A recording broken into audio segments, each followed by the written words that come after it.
Bonjour. Et aujourd'hui encore, on va tourner autour de la cuisine et de ce qu'on mange. Parce que c'est incroyable tous les débats que ça peut lancer. Ce problème avec la nourriture, cette question qui devient vraiment prégnante, qui devient vraiment angoissante pour certaines personnes. Qu'est-ce qu'on va manger? Et j'avais envie de partager avec vous un petit peu quelques réflexions, quelques échanges, un petit peu philosophiques. Ça fait, des milliers d'années, ça fait, quelques dizaines de siècles que l'être humain mange plusieurs fois par jour et que la question n'a pas été aussi pointue. Pourquoi est-ce que là, d'un seul coup, avec, cette période de confinement, la question revient en permanence: «Qu'est-ce qu'on va manger? Qu'est-ce qu'on va manger? Qu'est-ce qu'on va manger?» Alors tout le monde tombe d'accord sur le fait que, oui, cette période de confinement oblige les gens à manger plus souvent chez eux. Donc la personne qui est en charge de la cuisine, de préparer les repas à la maison, prépare plus de repas que d'habitude, puisque en général, eh bien, les enfants, s'il y en a, mangent à la cantine, les parents, s'ils travaillent, mangent à l'extérieur. Si tout le monde ne travaille pas, celui qui reste à la maison mange parfois un petit peu sur le pouce ou des restes, mais la question de préparer un repas 2 fois par jour pour toute la famille ne se pose plus. Alors que pendant, des siècles, en fait, jusqu'à il y a quelques décennies, jusqu'à il y a, on va dire, une quarantaine d'années peut-être, pas plus, heu, eh bien en général, c'était la maîtresse de maison, plus souvent, qui devait préparer 2 repas par jour. J'ai été de la génération, qui était en charge des repas, en plus d'aller travailler à l'extérieur, et ça ne me posait aucun problème. Mais ça ne posait aucun problème aux femmes de ma génération et ça ne posait aucun problème, aux personnes de la génération de ma mère ou de ma grand-mère que de préparer 2 fois par jour le repas. Alors pourquoi? Pourquoi est-ce que ça a changé? Bien parce que, dans la façon de vivre, hem, les gens se sont habitués à beaucoup plus de quantitatif. Je m'explique. Avant, que ce soit dans le domaine de ce qu'on voyait à la télévision, par exemple, au cinéma, dans le domaine de ce qu'on entendait, à la radio, sur les disques, dans le domaine de ce que l'on mangeait et qu'on pouvait se procurer chez les fournisseurs, qui n'étaient pas forcément déjà des grandes surfaces, hein, parce que les grandes surfaces sont nées, dans les années, 70 du XXe siècle. Ça n'est pas quelque chose de très ancien. Avant, il y avait des commerçants, on allait chez le crémier, on allait chez le boulanger, on allait chez le pâtissier, on allait chez le fruitier, on allait chez le marchand de légumes primeur, on allait chez le poissonnier, chez le boucher. On allait, voilà, ramasser, puis chez l'épicier. On allait ramasser ses courses, chez les spécialistes et on n'avait pas, dans une grande surface, un étalage comme ça. Je me souviens de la naissance des grandes surfaces où on avait l'impression que c'était Noël tous les jours. Il y avait quantité de choses. On pouvait se mettre à trouver toute l'année des choses qui étaient saisonnières avant. On pouvait commencer à trouver, par exemple, des fruits et légumes exotiques qu'on avait l'habitude de manger qu'à certaines saisons. Lorsque j'étais enfant, il n'y avait pas des avocats toute l'année. Il n'y avait pas de l'ananas tout le temps. Il n'y avait pas, des bananes toute l'année, des oranges, des fraises, des haricots toute l'année. C'était saisonnier et c'était très bien comme ça. On en avait l'habitude, on était ravis lorsque les fraises arrivaient, pardon, on était ravis, de manger des fraises et d'attendre l'année suivante pour continuer à en consommer. C'était un vrai plaisir d'avoir des fraises à la saison des fraises, un vrai plaisir d'avoir des haricots verts frais à la saison des haricots verts. Et chaque produit saisonnier, nous apportait de la joie. Et comme nous savions que c'était saisonnier, nous n'étions pas en manque de ce produit lorsqu'il disparaissait, mais nous étions en projection de le retrouver l'année d'après. Il y avait là vraiment une source de joie, une source d'appréciation. Et les produits étaient bons, ils étaient locaux, ils étaient saisonniers, ils avaient du goût. Les tomates étaient délicieuses. Il n'y avait pas de tomates en hiver, mais quand elles arrivaient, elles étaient bonnes. Quand on avait des melons, on en profitait, il y avait du goût. Bon. Tout ça a changé avec l'apparition, d'une part, des grandes surfaces qui proposaient de tout et de n'importe quoi, surtout de n'importe quoi d'ailleurs, et l'arrivée de la mondialisation.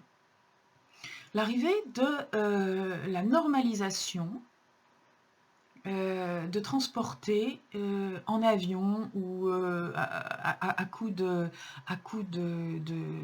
d'empreinte carbone des fraises en hiver, des haricots verts en hiver, toute l'année, des fruits exotiques et des légumes exotiques. Toute l'année, aller chercher dans l'hémisphère sud ce qui ne poussait plus dans l'hémisphère nord parce que c'était l'hiver. Quelque chose de complètement ubuesque, de complètement insensé, nous sommes tous d'accord, mais qui n'en a pas profité. Ceux qui peut-être avaient la conscience que, eh oui, on n'allait pas pouvoir continuer comme ça à vider la Terre de ses réserves de pétrole et à balancer du gaz carbonique dans l'atmosphère pour faire venir des fraises à Noël. Mais ça n'était pas la majorité, et ça n'était pas surtout la majorité parmi les nouvelles générations qui ont toujours connu ça. Des générations qui ont tellement vu dans les champs des vaches qui n'avaient pas de cornes qu'elles ne savent pas que les vaches ont des cornes. Des générations qui ont tellement mangé le poisson pané que lorsqu'on demande aux enfants de dessiner un poisson, ils dessinent un rectangle. Ne croyez pas que j'exagère. Demandez aux instituteurs. C'est comme ça que ça se passe dans les classes, par moments. Certains enfants n'ont jamais vu un poisson. Certains enfants n'ont jamais vu une vache pour de vrai, et encore moins une vache avec des cornes. Je l'ai vécu moi-même. Je ne parle que de ce que je connais. Alors, qu'est-ce que ce confinement est en train de nous indiquer? Il est en train de nous indiquer que nous sommes tellement capricieux que nous voulons changer d'ingrédient à chaque repas. Tous les jours, il nous faut quelque chose de nouveau, parce que nous avons l'habitude de voir tellement d'images nouvelles tous les jours que nous ne pouvons pas supporter de voir 2 fois la même chose. Nous avons l'habitude d'entendre tellement de sons nouveaux tous les jours que nous ne pouvons pas supporter d'entendre 2 fois par jour la même chose. Et c'est pareil pour les repas. Ah, on en a déjà mangé ce midi? Ah oui, peut-être. Alors là, permettez-moi de jouer les rabat-joie et de rappeler qu'il y a quand même 8500 enfants qui meurent de faim par jour dans le monde. C'est beaucoup plus que le coronavirus. Il y a énormément de gens qui seraient ravis d'avoir quelque chose à manger à tous les repas, même si c'était la même chose. Il y a des millions, si ce n'est pas des milliards de personnes qui mangent tous les jours, à tous les repas, un bol de riz. Point barre. Et nous, dans nos pays développés, tellement développés, qu'ils n'ont pas de place dans les lits d'hôpitaux et qu'ils ne veulent pas prendre des médicaments pas chers pour soigner une maladie qui peut se soigner avec des médicaments pas chers, nous nous permettons d'être capricieux et de faire l'amour en nous demandant ce que nous allons manger ce soir, sans nous rendre compte de la chance que nous avons d'avoir à manger ce soir. Oui, je sais, c'est un petit sermon, mais il faut bien remplacer les lieux de culte qui sont fermés. J'aimerais tellement vous ouvrir à la conscience que ça ne va pas pouvoir durer comme ça. Si on veut que la Terre s'en sorte, on ne peut pas continuer comme ça.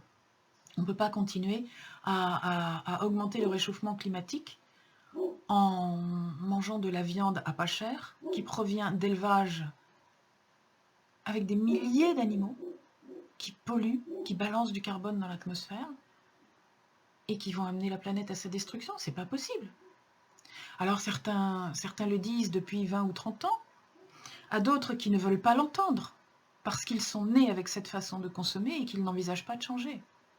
J'en appelle au moins à ceux qui ont connu l'avant, à ceux qui sont assez âgés pour avoir connu l'avant, pour savoir qu'on ne meurt pas forcément de désespoir si on mange des pommes de terre, des pâtes ou du riz 3 fois par semaine, si on mange un peu moins de viande.